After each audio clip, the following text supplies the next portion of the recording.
muol wan marwa bet pogore un koro donjo aken en paro mabende samoro jo UN jo MMU nikech KCT to koro wi nikech un to koro un mbalariany mar giwegi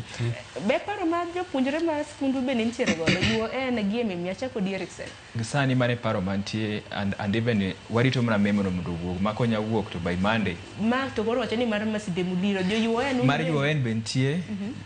the president will talk about it I think in the course of the day. Our president will talk about it, the University of Nairobi president. By Monday, when you walk in there, to want to yen kwa moke to nyaka serikali winjwa nikech gingeyo gimotimo town ka. Nikichuntiere chuny boma. Koro as long as you are kose moke to koro jomodongo luwa. Wane mokwase telo to jomodongo bolu alo ate. Koro mar mondo mi wange uwuok ng'anyo kaluwore gi ng'anyo ma lecturers timo. Koro mbedu ng'anyo ne piny owacho. Koro wang'anyo mondo watimiza mondo pressure being lecturers pressure gimro bendo wa add more pressure mondo gi release pesa mondo wadoke class as soon as possible and nikech gen government ngiyo mondo obed pushed mak kwalin kama to nyaka tiyo another 1 month kendo koro as early as next week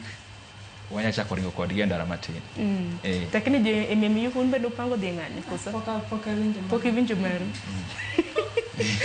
lakini jotendu wachango do winjire hiki mar adek kosa pok winjo malengle kata kamano mane chal mar wach mantie to kata mna e kinde ma magi duto timore ne jo kanya mno watel nikech Miriam kanyakla kod